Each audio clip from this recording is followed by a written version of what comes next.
Bonjour Corentin, alors tu viens de passer en 4e année à l'IFAG. Comment est-ce que tu appréhendes ton entrée sur le marché du travail et quelles sont tes attentes?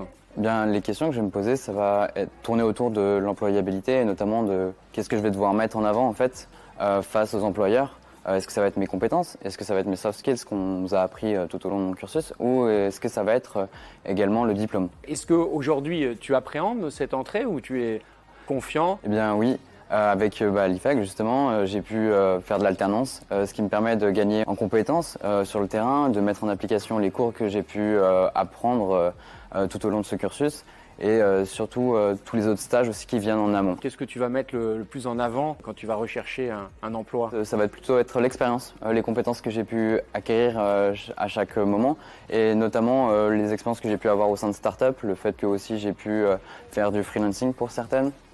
Et je pense aussi à certains projets que j'ai pu mener aussi au sein de mon école. Et tu as pu construire ton projet professionnel durant toutes tes années d'études? Le fait d'être sur le terrain, ça permet de mûrir un petit peu cette réflexion pour les années à venir. Justement, le fait que tu aies choisi de faire tes études en alternance, est-ce que pour toi c'est un atout et un tremplin? Je dirais que oui, parce que ça permet vraiment d'allier ce côté monter en compétence et se professionnaliser finalement, de savoir comment fonctionne une entreprise. Et demain, face à un employeur, on pourra vraiment mettre en avant en fait, notre savoir-faire et notre savoir-être et montrer notre réel professionnalisme. Et ça, c'est vraiment, je trouve, une vraie plus-value là-dessus.